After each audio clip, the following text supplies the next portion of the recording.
Hey guys, this is Fear the Ghost. Now, I want to apologize because someone decided it would be funny to change the cord for the mic. So they plugged in my old mic and unplugged the one I've been using.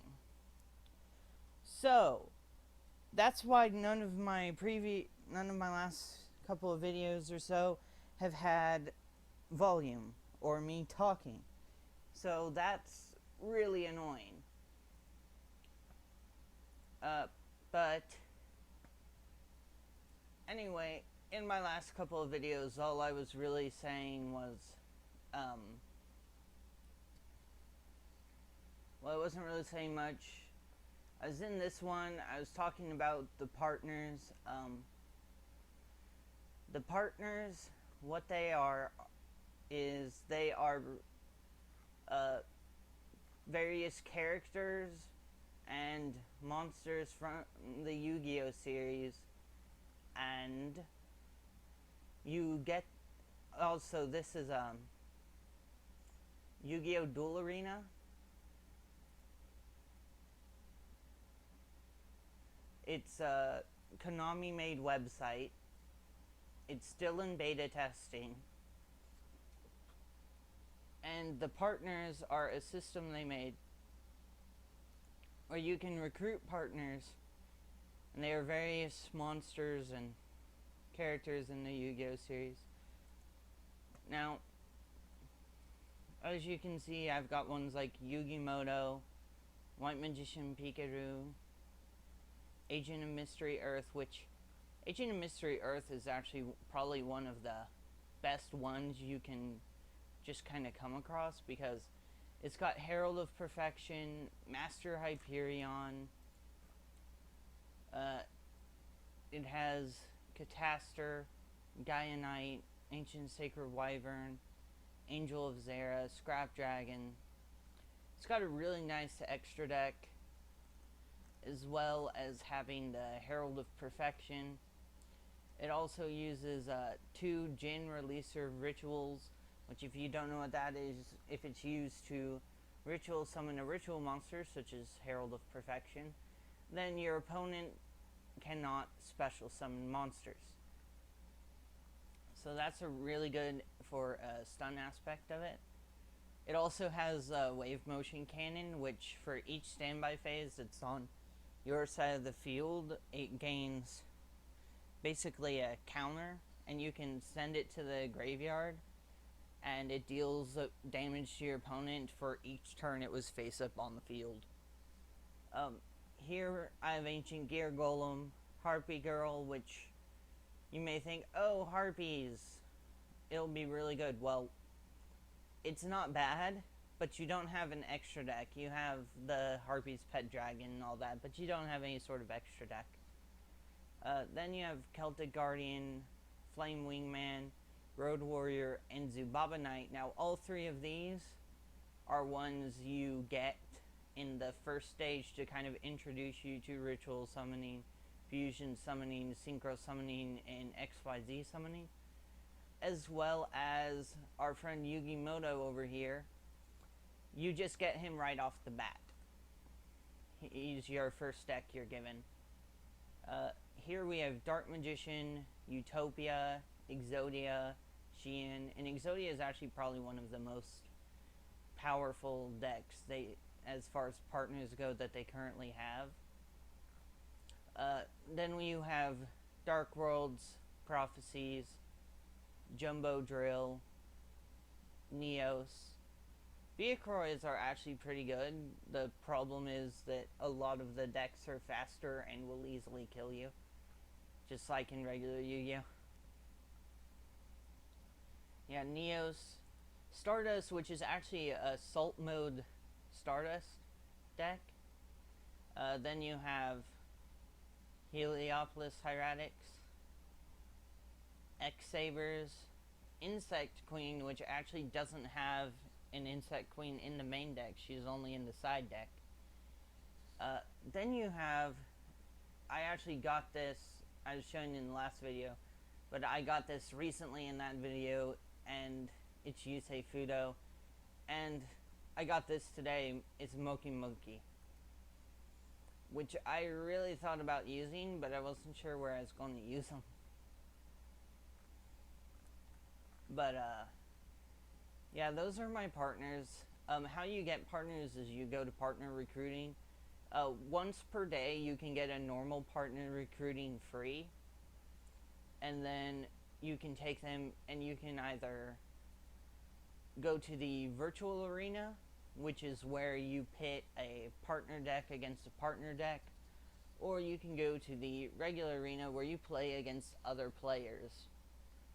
And the partner deck versus partner deck is where you just play against someone's preset partner deck they have set up. And the arena is where you actually play against another player. For the most part, people are just using their partner decks currently because to make a deck you need to shop. And the shop is actually extremely expensive. All of the packs, you only get 5 cards, unlike the amount we usually get.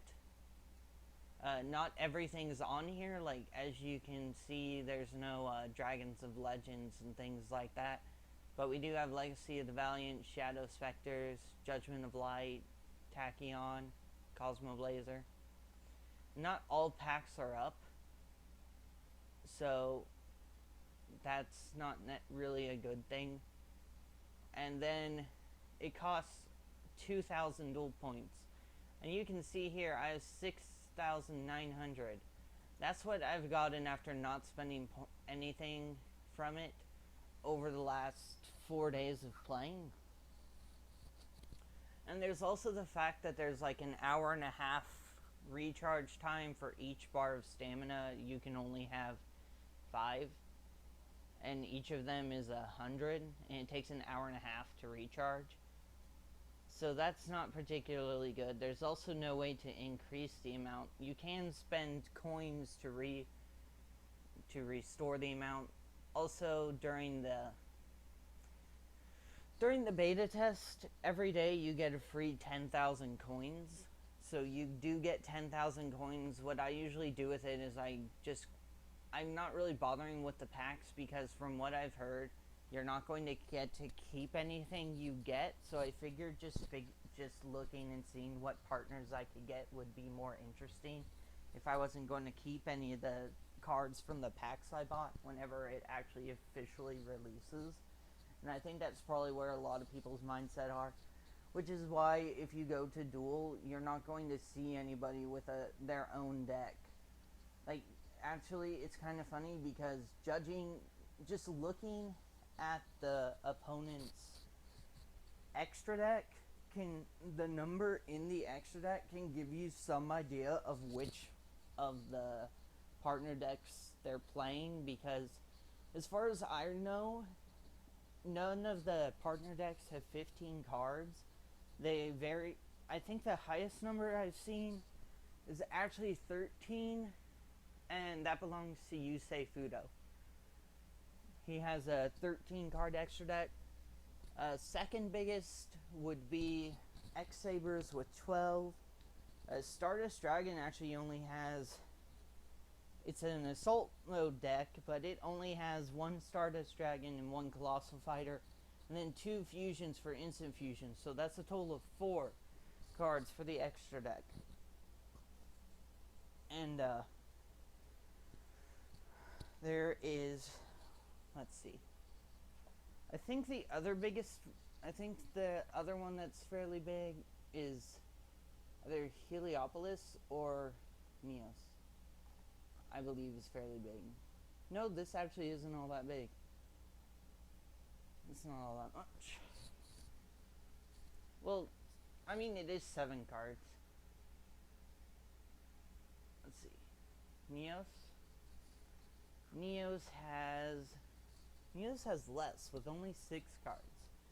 Yeah, Neos is okay, but mainly the entire point of it is whenever it's a Neos deck, literally all you're doing almost the entire time is summoning Neos. You don't really summon anything else. Besides Neos, there is Vehicroid, for some reason, I feel has a fairly large extra deck. Well, it has 8 cards, so it actually has more than Heliopolis. So it's not a bad amount. But, yeah, like I said, the amounts vary, and just by looking at the amounts they have, you can tell which deck they're playing. If they have 12 cards, you know they're playing X-Sabers. If they have 13, you know they have a Yusei Fudo deck. I believe,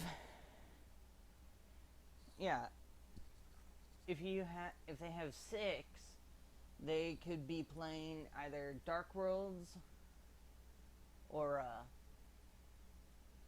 Dark Worlds are like, I believe it was Neos that had 6. Yeah, they could be playing Dark Worlds, or they could be playing Neos, and I think Stardust is the only one that has 4 in the extra deck. So the amount in the extra deck is actually fairly versatile, and it can give you an idea of what your opponent's playing. Like, I was going up against someone that only had 6 cards in the extra deck, and I thought, oh, they're probably playing Dark Worlds. And sure enough, they were playing Dark Worlds. And I was too.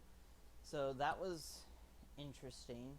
I actually wound up winning that duel because of I guess they just grabbed it because they are like, oh, this is a good deck, and didn't actually know how to play it. I kind of knew how to play Dark Worlds, but then they don't exactly give you the best Dark World deck.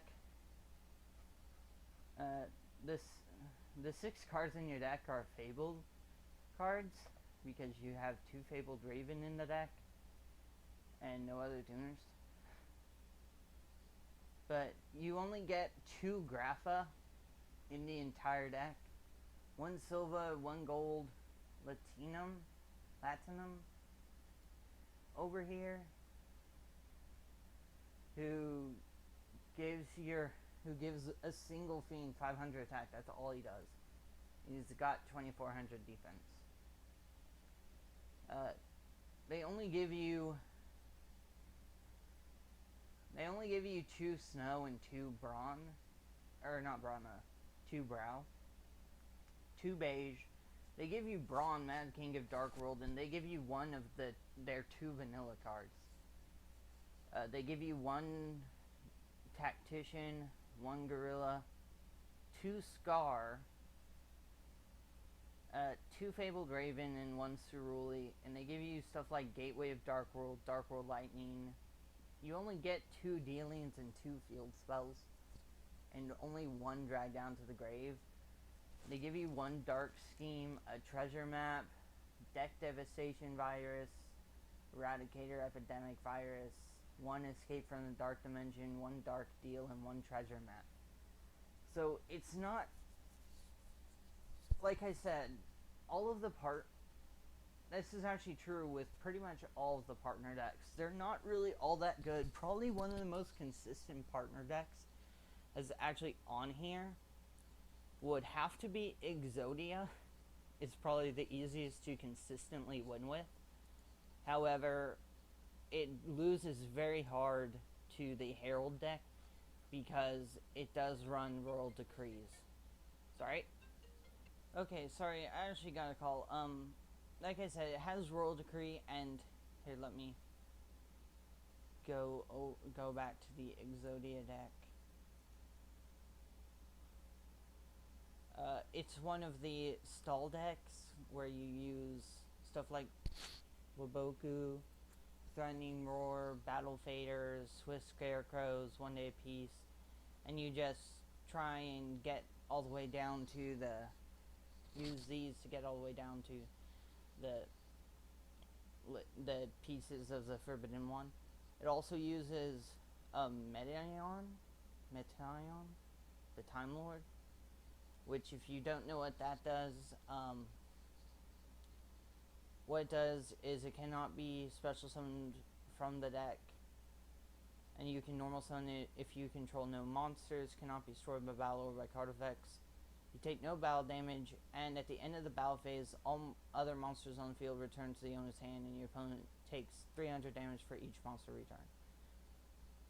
But anyway, that's it for this video. See you guys next time.